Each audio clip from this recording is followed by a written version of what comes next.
Good morning, good morning, good morning, good morning, everybody. Thank you for joining in. It is coffee time with Coach John. Thank y'all for being here. It has been a very, very cool morning. It is cool out. No, it's cold. I ain't gonna lie. In fact, it's so cold. The wind was blowing last night. Something blew up against the house, and I had to jump off of the daggone the live that I was on. I was on a live, and something hit the window or the door. Something scared me. I thought somebody was trying to steal me. I thought somebody was trying to come and take me away, but they changed their mind, so I'm still here. I'm going to try to not slurp my coffee today because y'all be talking about me so bad. Y'all talk about your brother bad. Y'all talk about me bad, and I don't know why. Y'all act like y'all ain't got no love for me, but I know y'all love me. Y'all just talk about me bad too. Hurt my feelings bad. I be like, dang, hurt my feelings. I am preparing for a new uh, uh, uh, version of the show. I got some new ideas that I'm going to come on with. And I'm hoping that, safe travel to my man Stefan, man. Comedian Stefan came out here to celebrate for y'all. At least we did something. Grand Rising V, what's happening? At least we did have a good time. What? No, let me say that. Let me get that correct.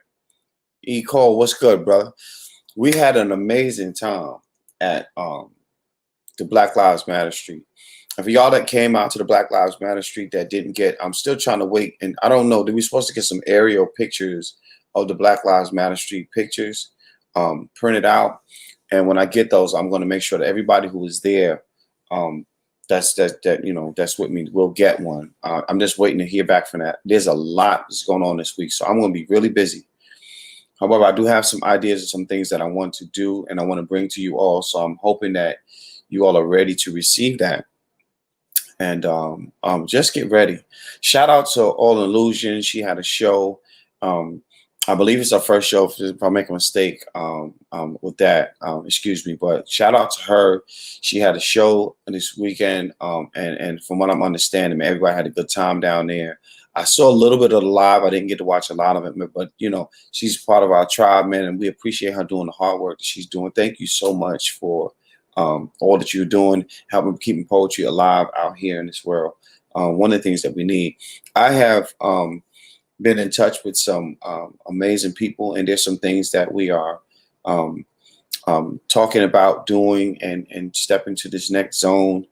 But we are planning to do some really, really big things. I've had some ideas pitched to me, some different things that I believe are going to be very valuable and a really good look for us. So I definitely am hoping that you all are getting just as excited as I am about that, because this poetry world that we live in is an amazing world full of amazing people.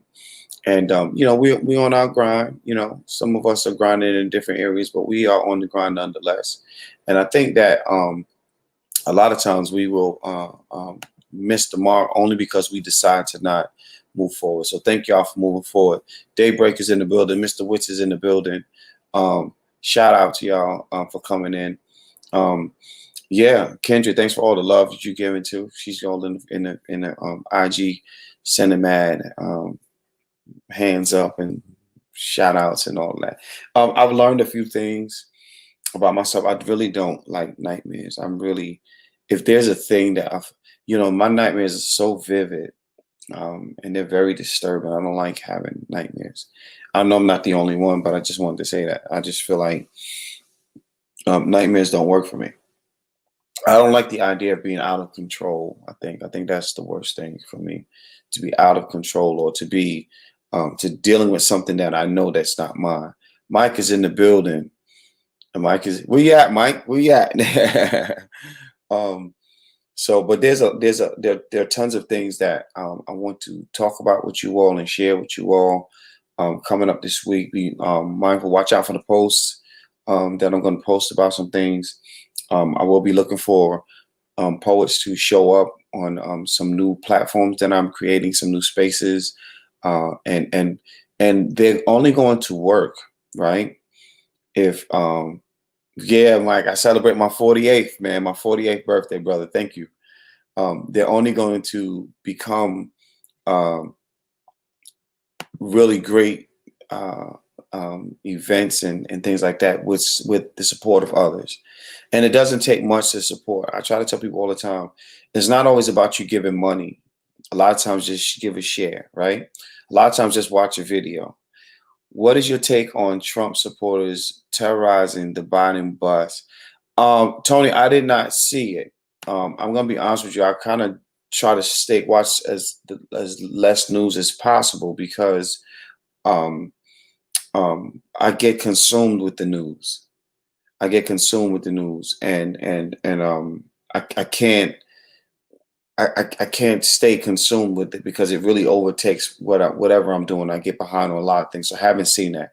I want to say this, and you all stay with me because we're going to be doing some live. We're going to do another live today with my brother and my brother AJ. We're going to do some stuff today talking about voting and things like that. So today is going to be a lot of information. There's a lot of things that's going to be happening today. We're going to talk about today. So definitely stick in there with me because there's going to be some other things we're going to talk about.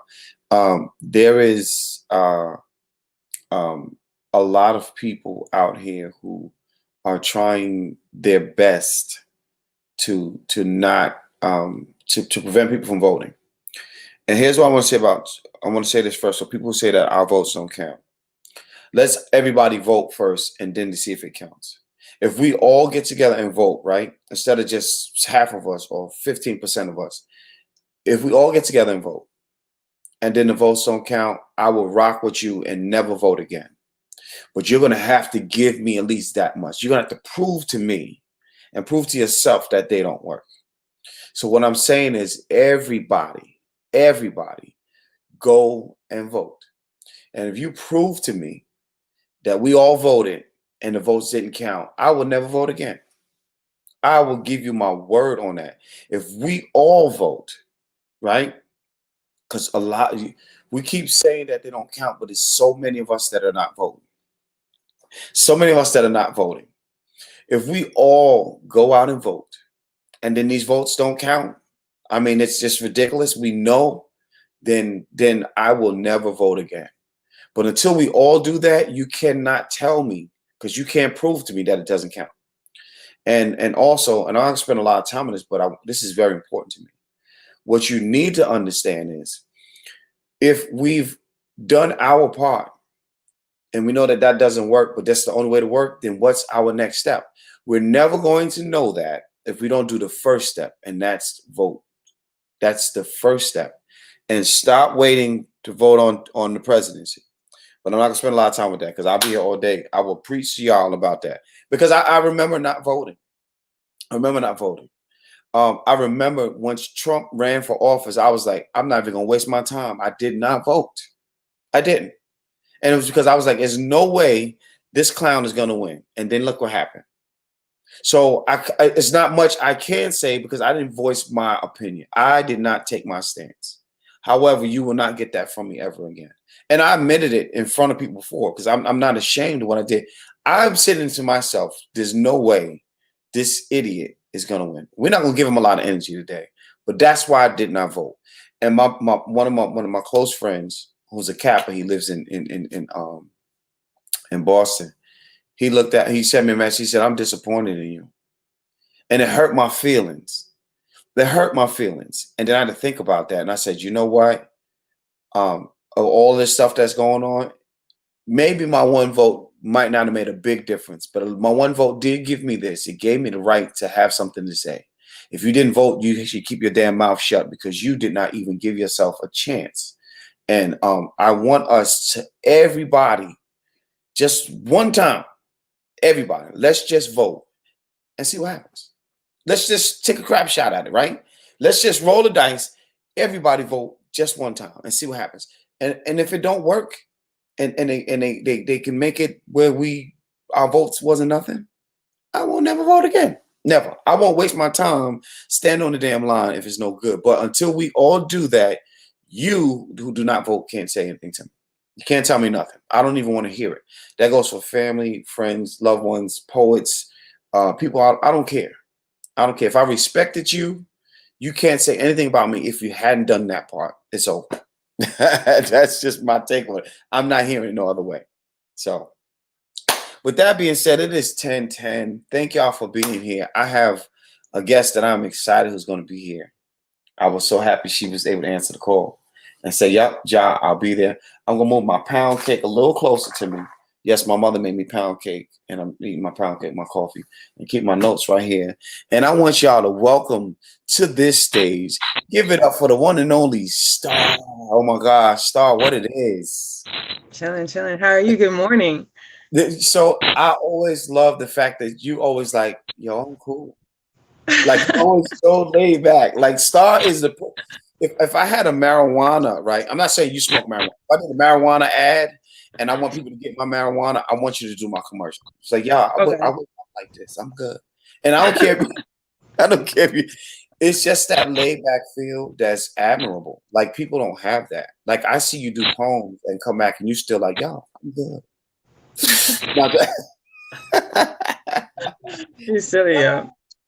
so let's start off like this. Tell the people who you are, where you from, what you Okay. do. Just share with us a piece of you. Okay. So, my name is Tamara Starr Seward. Um, Everybody has called me Starr for as long as I can remember.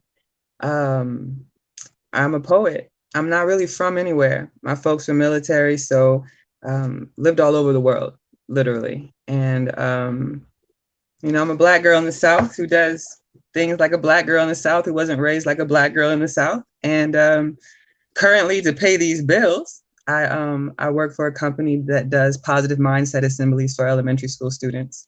And so I am the person that calls and harasses principals about let us do something special for the kids. So yeah, Yes, it's cool. I think we need people like that to be able to do that, but to have they got to be like you, somebody who has that idea. Like, look, this is what we need to have for real, for real. Like, let's not play with it. I think we Right. miss a lot of that in the school system. That's I think that's one of the major things we're missing. Um, one of them is black men, black men. And I'm not saying you have to be a teacher, but you have to go to the school. I remember I was at my daughter's school so much that they asked her if she lived with her mother. They asked her if her parents were together. They asked her if her dad was married, right?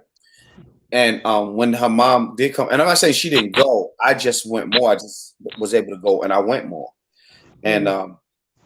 it's amazing how people respond to you as a black dad walking into the school, and how they see you as a black mom coming into the school. They think you're supposed to come in with this thing, and when they see black men in school, they don't really know how to deal with that. They don't know how to respond to that.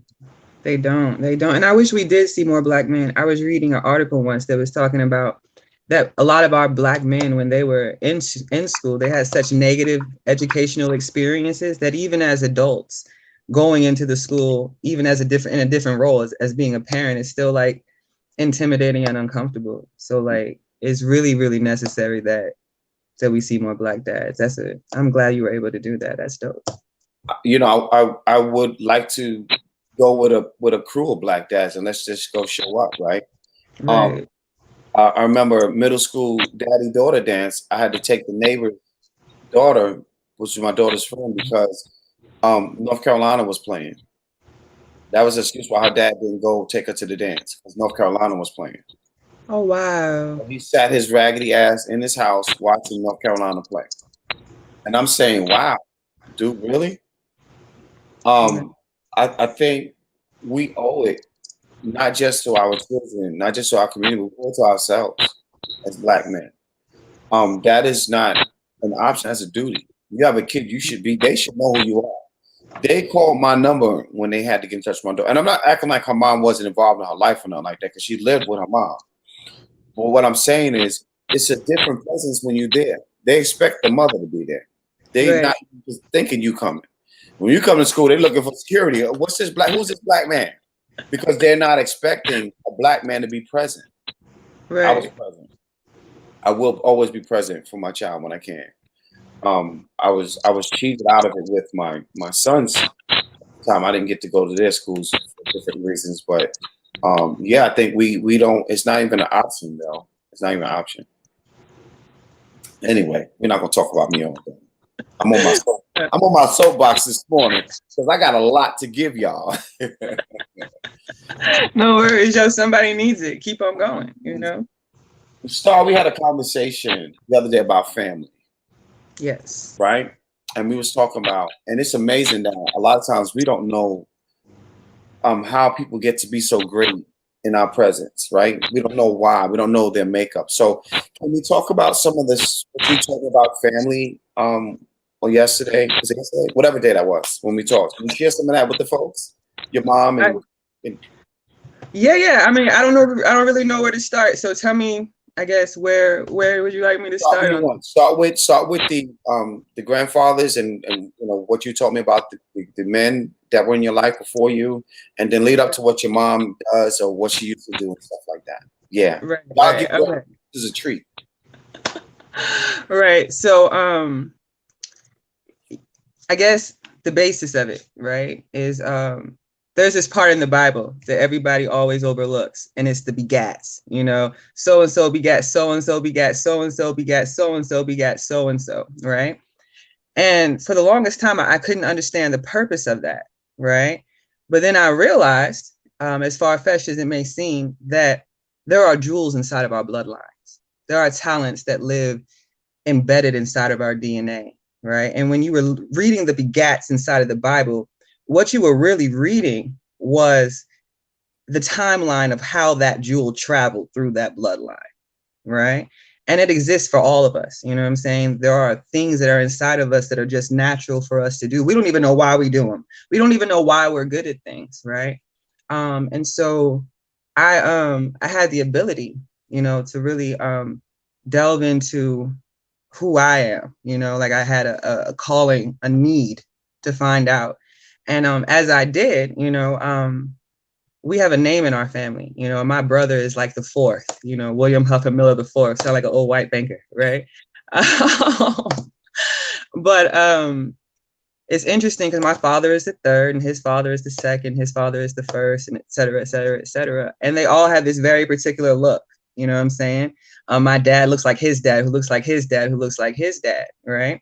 And nobody else, none of the other siblings ever had that look. So then when it comes to our generation, right? Me and my cousins, you know, I'm the only girl, the Wow. only one, right? And I have that look, you know, I look dead on them and nobody else looks like me.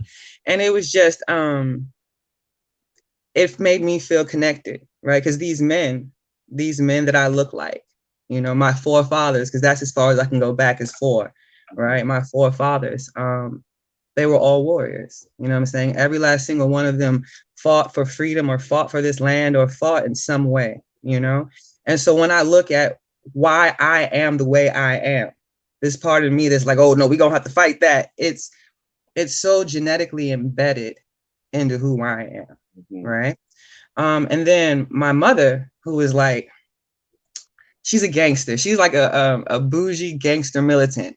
You know, like she might shoot you with her fist up, but she's gonna have her pearls on. Like that's just how she is. You know, she comes from a long line of people like that too. You know, but they're all preachers. They're all preachers on that side.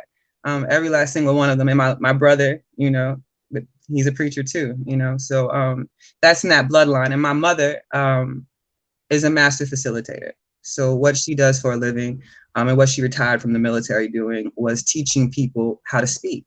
Yeah. That is what she does. And she's militant, very militant. She's a Garveyite to the heart of her.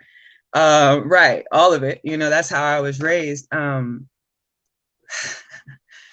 She was the lady who ran the Black History Month program everywhere that we ever lived. You know, she was always involved in the NAACP, chairman of the board, vice president, you know, all these different roles, but consistently the lady who will come January, February, you know, made sure the step team was right, had all the plays together like my mom was that lady. And she was also a champion orator all throughout high school and college. And the poem that she used to win with, the Antebellum Sermon by Paul Laurence Dunbar, was the first poem I ever won with. And I started winning when I was 12 with that poem all the way throughout high school and college. And now we're doing slam poetry.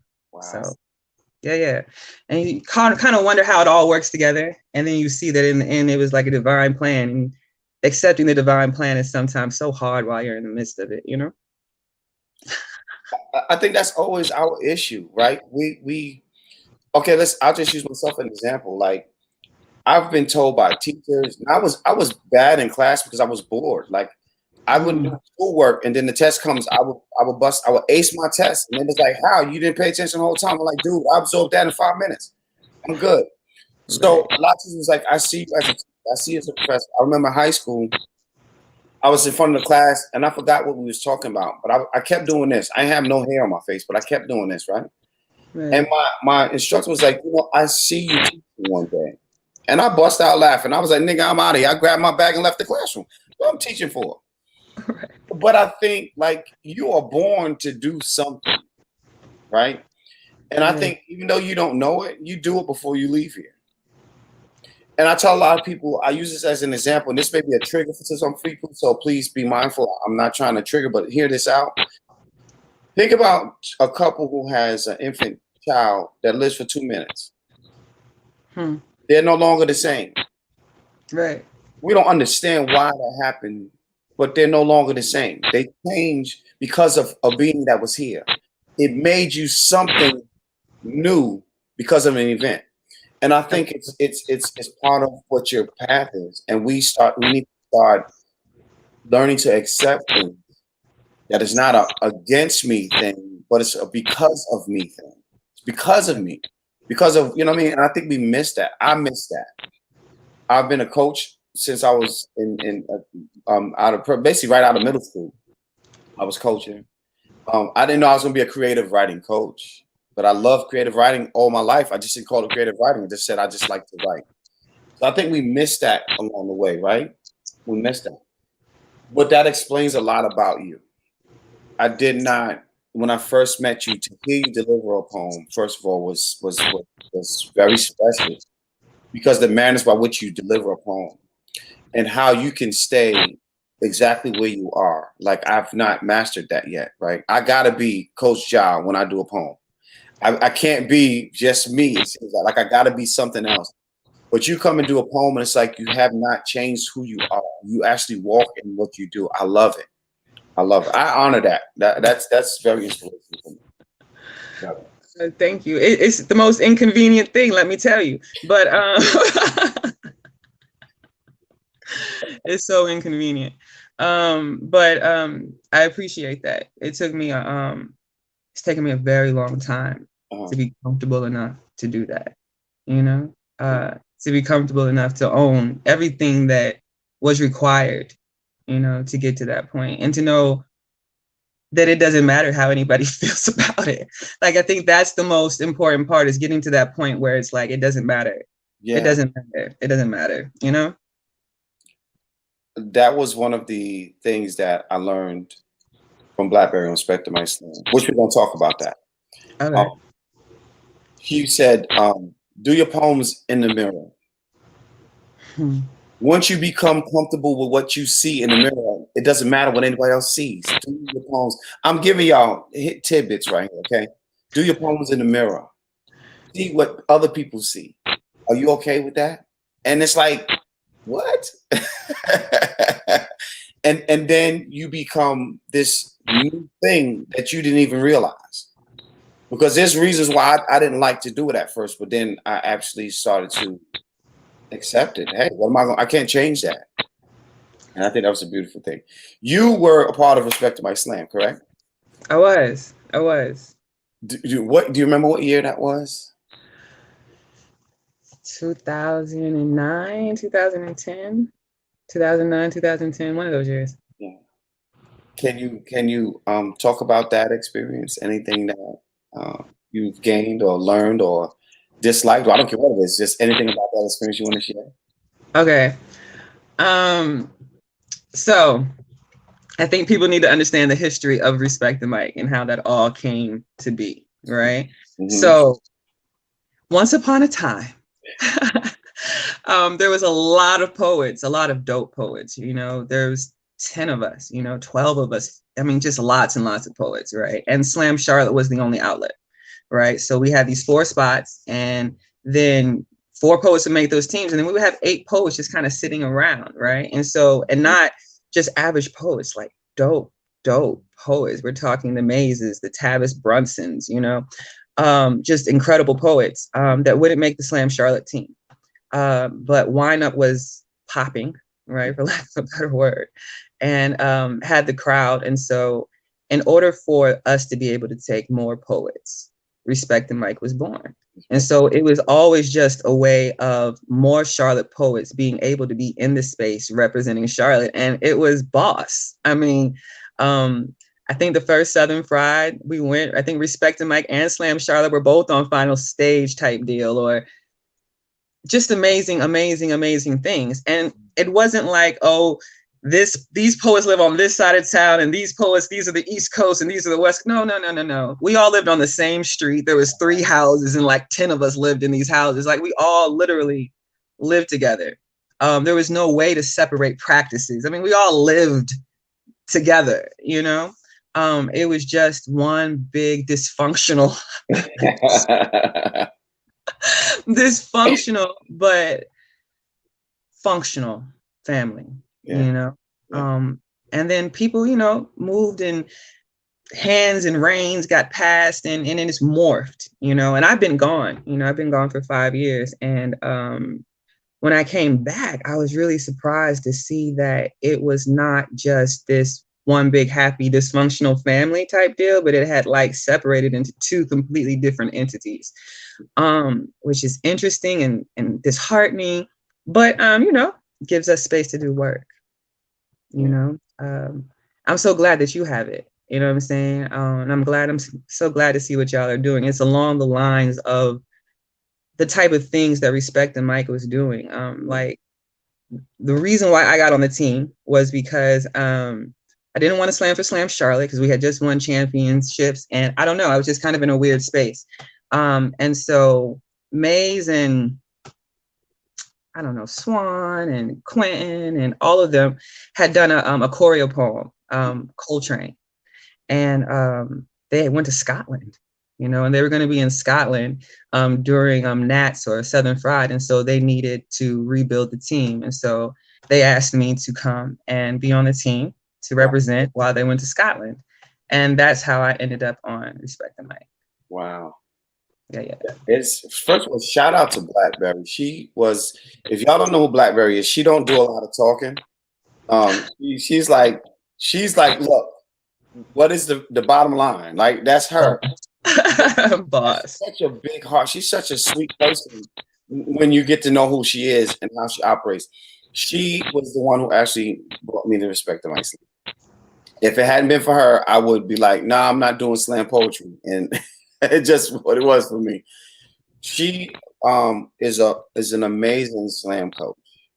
That first year that we went under her, I learned so much about slam poetry and my writing instantly, and I was not even performing that year. Just walking through the steps and the different things that she did that we kept. I mean, it's just a tradition. Certain things they know. When you come here, this is what we do. But I think she had it not been for her, I wouldn't be here. And she said to me, she said, I see some things that you can take Respect the Mic to some places and some ideas that I see. And I'm sitting here like, no, I don't. Lady, I didn't see what she saw. Right. So when I mentioned Respect the Mic Slam and I mentioned being a part of the slam community, I always mention her name because had it not been for her, I'm a homage paying person. I believe, because had it not been for her, I wouldn't be. Had it not been for her, I don't know we would have been even if we would have connected like we did.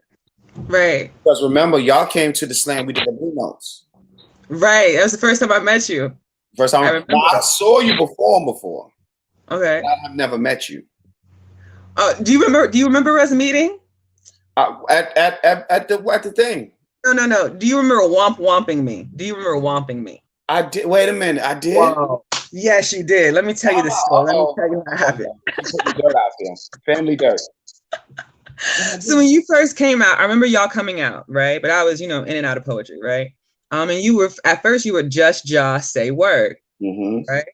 And I was going Starr say word, right? So when I met you, I was like, oh yeah, we must be cousins because we got the same last name. And you were like, yeah, womp womp. Anyway, Blackberry. I did. Oh, it was funny. I'm gonna be honest with you. I probably didn't even listen to what you said. I probably was. I know me, right? Understood. I probably Understood. thought and probably didn't even hear what you said. I probably didn't even hear it. Nah, That's crazy. no, That's but I remember being at that meeting and I felt like she was handing you the reins, right? That it was very, very official. yeah. And I was just there eating, you know what I mean? Right, Uh, but I'm that's dope. It's so dope that it's where it is now. Let me tell you, salute. All the way salute. thank you. Thank you. We cousins now, Brad. We cousins now. You know, like Yeah. I respect what you've done. I've had some visions quite early once I got into once I saw the potential slam poetry had in the community. Mhm. Once I really because Blackberry had left, you know, she wasn't in North Carolina, and I didn't have I mean I had a connection with slam poets, but nobody was like, "Yo, listen, you can do this or you can do that." We had nobody to actually usher us into this. Once Blackberry was gone, that was it. I didn't have no coaching, no help, no nothing. So everything I learned hands on, which isn't the worst thing. But it would have been nice for somebody to say, "Hey, I'm gonna put you under my wing for a minute," right? And I don't know what it was, but nobody actually came to us on that level, which was fine. I mean, we're still gonna do what we do, but that made it more. There was a desire to do better because of that, and then being able to say, "Oh, you was there? I was there too. I was invited." Right, and I'm sitting here with the same people that kind of like. So for me, it was it was challenging, Right. but it was very exciting. It was very exciting. I got a question. Somebody asked a question. Let me get this question up here. What advice do you have for overcoming the hard while standing comfortably in your own skin? Well, that's a very good question. That's a dope question, Kendra. You always ask the dopest questions. Um, do it anyway. Here's the only way that you can become comfortable in your own skin is by doing it anyway. Yeah. There's never going to be a time when you feel comfortable, right? There's always somebody watching you. There's always somebody judging you. If you look for a reason to be uncomfortable, you'll find one. Do it anyway. Do it anyway. For me, every time I walk on stage, there is this voice right here that is saying to me, they don't want to hear nothing you got to say. You know what I mean? You don't make sense. What are you doing? And I'd be like, I don't know, but we're going to do it anyway, you know, because that's the only thing that is my only coping mechanism, right? Standing comfortably. I don't know if there is a comfortable, but you got to keep standing. You have to. Yeah. That's music. That is music. Wow. There's actual fact in that though, right? Because you can't sit down and expect to get anywhere. No. Even if you sit down on a bus or train or airplane, you had to walk to get there first, right? You had to walk on there. You had to do something. Um, I tell people physics is a beautiful thing because you have to move your head forward. It has to lean forward in order for your body to move. And people who don't understand that, think about when you run. What's the first thing you do when you run? Right. Lean into You it. gotta think it and then do it. And I think when we start to understand it, it makes sense. You have to just gotta do it. It's like Nike, you gotta do it. Right. Right, right, right. Right. um, let's talk about some fun stuff. Uh, Okay. what's your favorite music? Buddy. Yeah, yeah. Oh, man. Um, I like a lot of indie kind of stuff, little offbeat, the kind of combined sounds. Neo soul, is like the core of, and then rap. I mean, that's a hard question. I like a little bit of everything, because like country songs have some incredible stories in them. You know, uh, But if I'm like, just what do I listen to when I need to just zone out? Yeah. Instrumentals. Instrumentals. Don't even give me any words. Just give me the beat. You know? So if you're on a 4-hour drive and you have to make this drive, you can't get on a plane, you have to drive. What's your top playlist? Give me 5 songs that or 5 artists that has to be on this playlist. All right.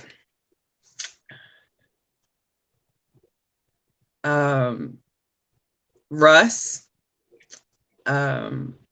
J. Cole, Jay-Z, Beyonce. I don't know why. I like her so much. And Al Green and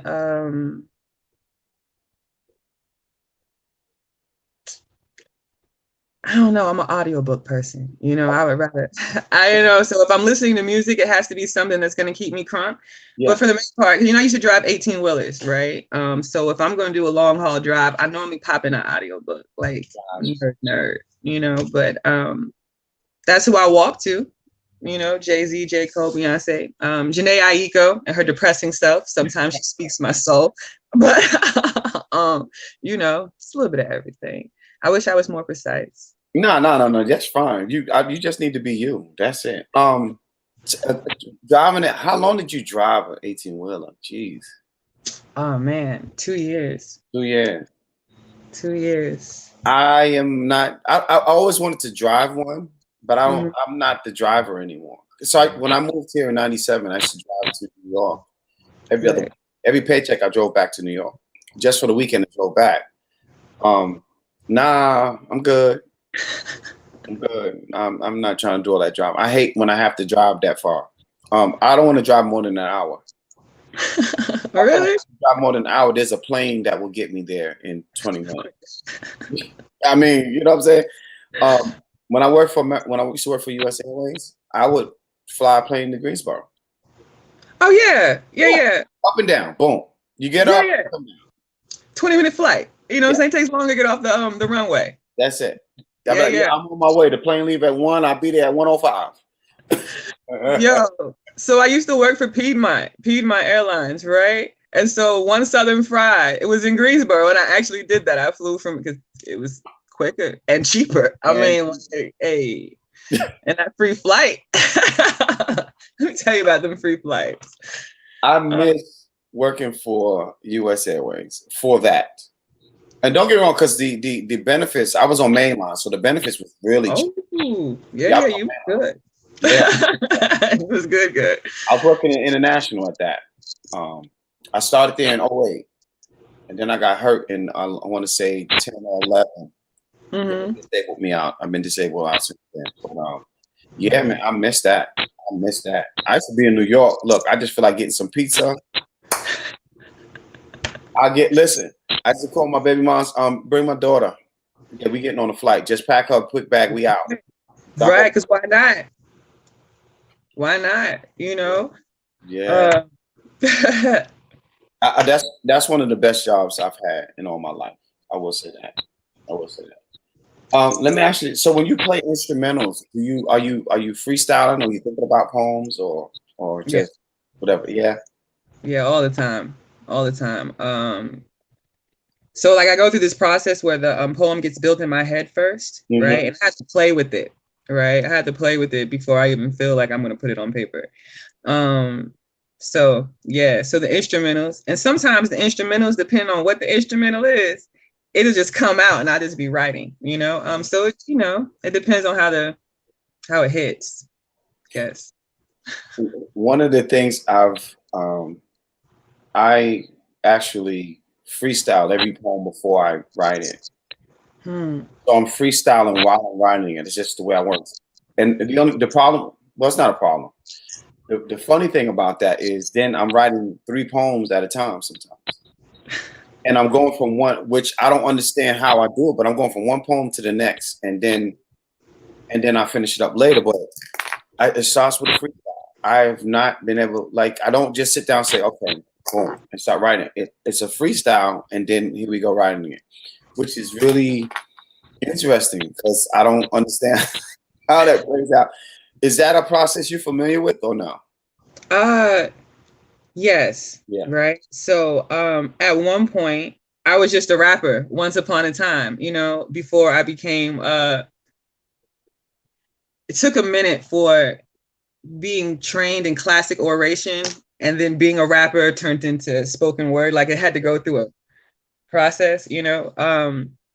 But yeah, so it used to be a time when I would record my whatever I was saying and then write it back down later. Yeah. And depending on, what I'm doing or what situation I'm in, I still do that. If it feels like this is about to be something dope, I will hit record, just because it might be. And so many times some of the dopest stuff you says get lost to the annals of time. And you'll never be able to say it the exact way you said it when you said it right then, and it was fire. you know so I do that, right? As I've gotten older, right, and more mature inside of wanting to be good at this craft, right? Mhm. um it feels like there's a difference between poems that are specifically designed and engineered to be performed, Mhm. right, and poems that are my heart just doing what my heart needs to do. Yeah. So I find that when it's my heart, it's just typing or it's just writing. It is freestyle while creating, Right. Yeah. But when it is for the art, what I'm saying, to expand that art form, Yeah. that becomes I'm going to sit down and I'm going to play with this like it's a chemistry project. And we're going to figure out how we're going to piece this together. And, ooh, that should go right there. It becomes this different type of creative process, but there's joy in both, you know? Absolutely. Absolutely. Absolutely.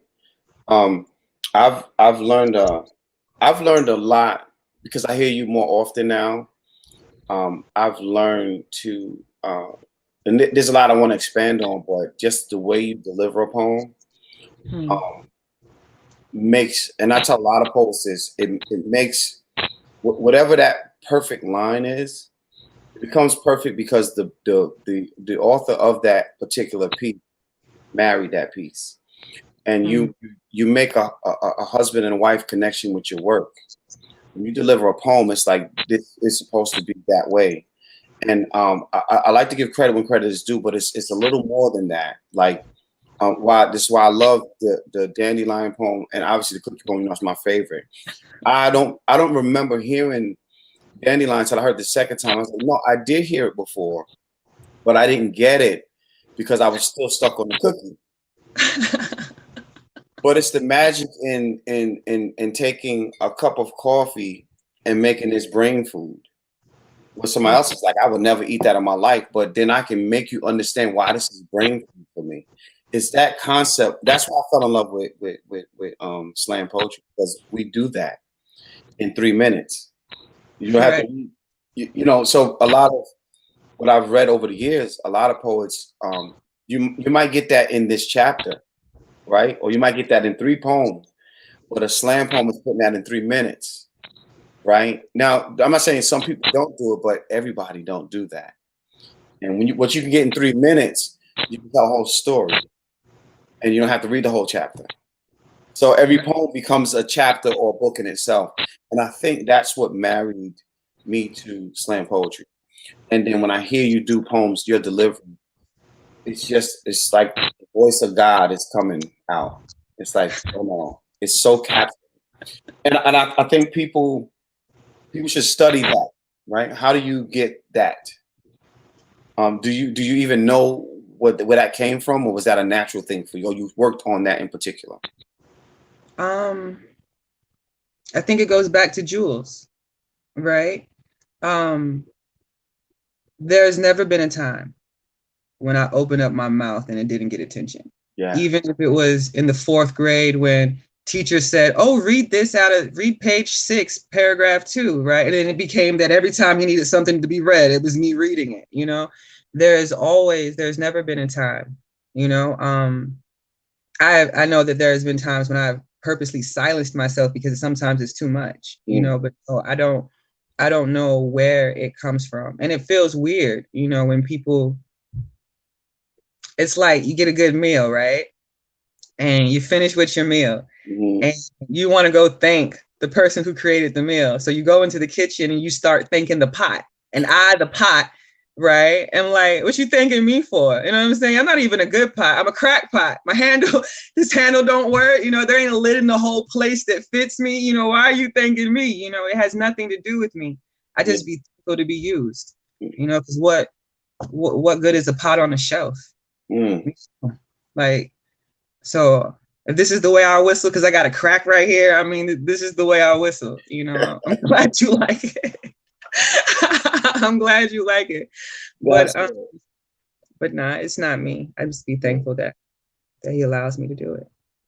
Well, we're grateful. We're grateful. Emmanuel has a question. What hear about saying tell us what slam is. So I guess tell us what slam means to you. I guess that's his question. And let me tell you what slam should be. Go ahead. All right, here we go. I had to readjust myself so we can have this conversation. This is the analogy that I choose to look at it. All right. If a poet is a warrior of light, right, and we're going to slash through all the darkness, then the only thing slamming is strengthening your sword, sharpening. You know what I'm saying? Standing next to people who are fighting the same battle that you are fighting and saying, let's get stronger so we can go out and fight this battle together. I think so often that we get caught in the ego of fighting against each other that we forget that we're on the same team, right? Slam should be us saying, all right, I got you and I see you. And now let me get my game up better, right? Because we got these monsters we need to go out and slay. You know, it has never been about the competition. The competition is just a gimmick to trick people into listening to poetry and getting the things they really need, right? So when we go out there, we're not fighting each other. We're fighting against all these dark things that people are dealing with that we don't even know. Yeah. And so slam is just, you know, scrimmage. It's just scrimmage. Yeah. Does that make sense? Did that make sense? I'm yes. I wish I could tattoo that on my chest. Because I think that's a lot of it. We get lost in the competition part. Right. When we go to Southern Friday, everybody says it's a family reunion. Well, if it's a family reunion, why are we arguing that everybody got 30s and I'm not going to the thing because I got my 30? And you know what I mean? Like, you know how those technical things go. Slam Masters meeting is I don't know if you ever sat in one. Yes. Yes, it's so hilarious. It's so hilarious. I think one of my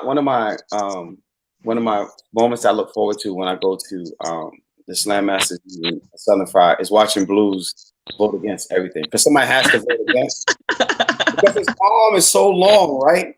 And you be like, damn, is he changing the light bulb in the ceiling? Like, Blue's arm is so long when he does it. I can extend it. Like, he just but I think that's one of the things. I look forward to the Slam Masters meeting, even though I laugh the whole time in there. It's hilarious. Don't get me wrong, we talk about some important stuff. I don't want everybody to think it's just a big joke. It's not a big joke.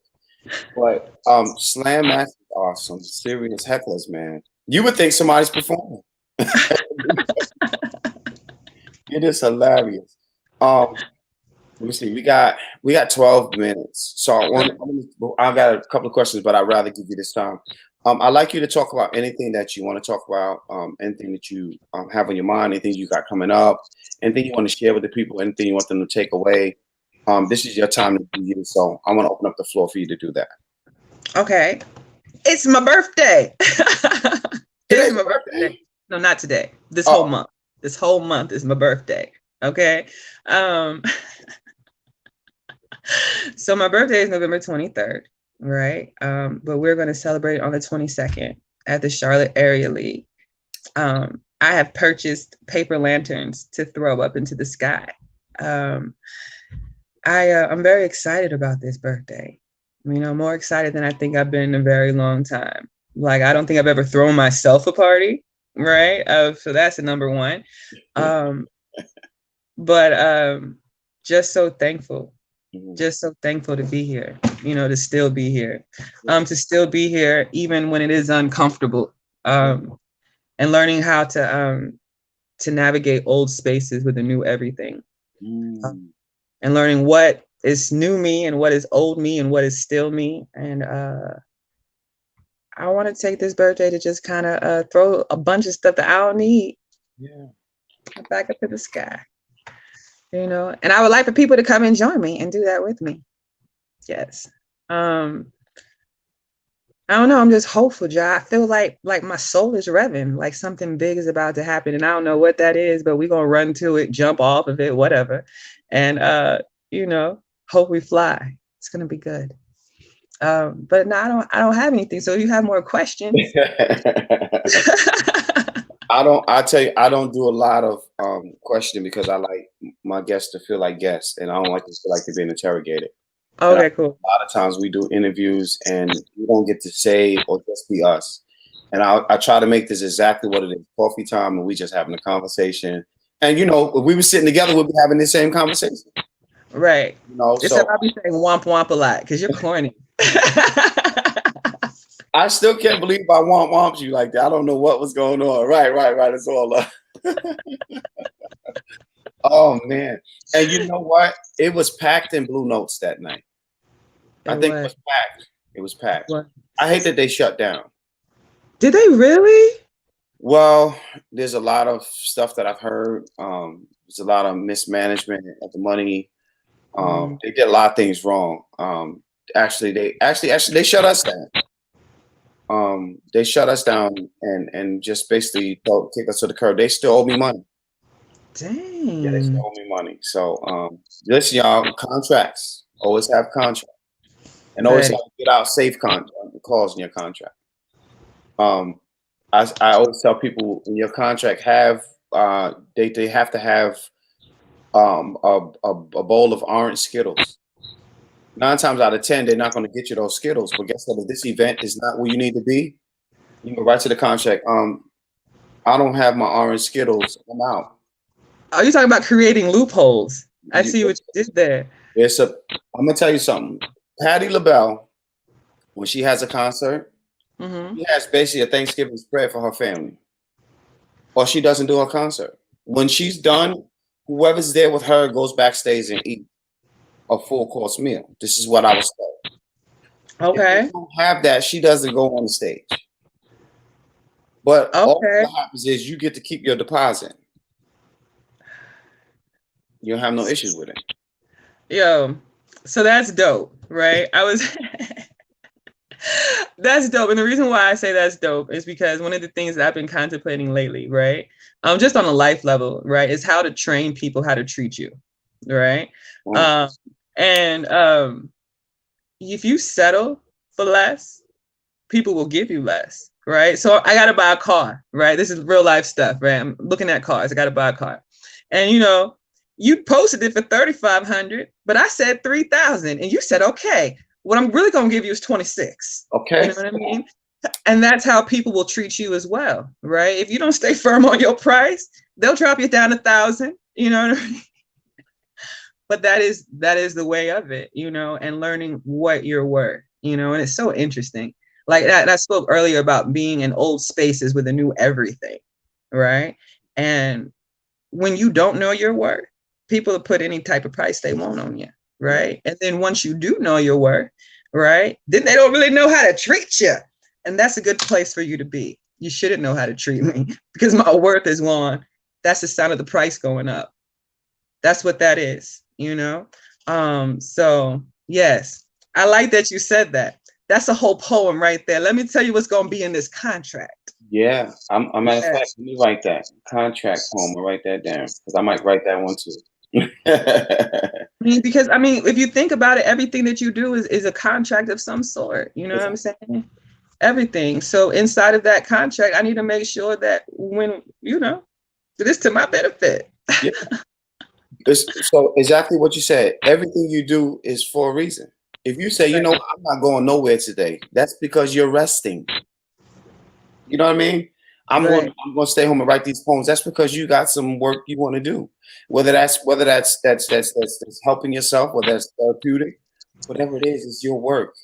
Nobody Right. does nothing for nothing. Like you do something for a purpose every time, whether you know it or not. Um, I had a recent. This happened 3 times within a month span, and people have called me, "Hey, I want you to do this event." Blah blah blah blah blah. And yes, they were paying, and I'm just not going to break my plans because your plan changed. That don't have nothing to do with me. My Right. energy was always going to be protected. I've had to learn this. So I let a lot of people in my space, and even now, think about last night. I mean, there was so many amazing things said about me that I forget along the way. But at the Mm. same time, it's because I'm not letting people invade my space. Right. I'm learning to take care of me. You know what I'm saying? I want my baby soft skin to be this way till I'm old and gray. Well, I'm getting gray, so I'm getting old. No, that's wisdom. That's wisdom. Yo, did you know? Okay, so I almost died, right? Which was really interesting. Yeah, yeah, a couple years ago. But what happened was when I finally felt good, right? The first thing I wanted to do was to wash my hair, and I hate to throw off the topic, right? No, no, But no. I noticed that I had this gray patch that I had never had before, right? So when all was said and done, they wanted to study me to figure out why my liver, my kidney, and all that was still good, even though I had almost died, right? And so in the process of that, when I got this genetic report back and we're speaking, I asked him about it. I was like, yeah, I had this patch of gray hair that just appeared out of nowhere, right? And guy says to me, the geneticist says to me, he's like, oh yeah, it's gene J1994, whatever. It's a mutated gene. We're going to talk about that in a minute. It's a mutated gene where the body will actually take melanin from the hair to boost the immune system when the body is in need of a boost. So when you see this gray in your hair, that is because your body has pulled the melanin from your hair to help you fight something that you needed to help you fight. Wow. Um, so when they start talking about it being a genetic mutation, it's like a genetic mutation in comparison to what? Because that's like divinely done. That sounds like it's supposed to work like that. Like, do you see how my God manufactured that? Yeah. Uh, yo, yo. So now that gray means you earned that. You Wow. earned that. Somebody was looking out for you. You needed that, That just blew my mind. buddy. It blew mine too. Wow. Like people are always saying, don't bleach your hair, don't bleach your hair, don't bleach your hair. And I can never understand why. And I'd be like, no, no, no, don't bleach your hair. You might need that. You might need that melanin. You might need that, you Yeah. know? That's a thank you. But it's facts. I can't call the gene because it's like they all have codes, but it is found predominantly in African American and Native Americans. There you go. So I tell you what, AJ, man, that's my man. So we're gonna do AJ and I'm gonna do some. We're gonna talk about voting today on some live stream. So y'all stick around. Somewhere it's coming up. We're gonna talk about this voting. I think he's gonna have people come up and talk about voting too. I'm not okay. really sure because we just talked for like 5 minutes before we start this broadcast, but we're gonna get on today, and y'all gonna vote today. Goddamn it, I'm cussing now. We gonna listen. Here's my thing. I'm not gonna take a lot of time because this is about you. We gotta learn to shut up and just do something. Sitting at home not voting is doing something, but that's the wrong something right now. Right. We ain't down with it. We ain't down with it. We ain't down with it. Starr, tell me the 5 most inspirational people that you would love to be in their presence, dead or alive. Dead or alive. Dead or alive. All right. George Moses Horton. Okay. Slave poet. Sojourner Truth. Um, my fourth great grandfather, my fourth great grandmother, and whoever was their mama, because I don't know them. Wow. Like I need to know more of where we come from. There's something there that I feel like is missing, like a piece of the story that I can't quite get. You know what I mean? I need to go talk to them. You know what I mean? So there we go. Can you write that poem, Starr? I think you should write that poem. Write that one. What That does one. that look like? Oh man. I might have to. You got Yeah. my brain. Yeah. That's dope.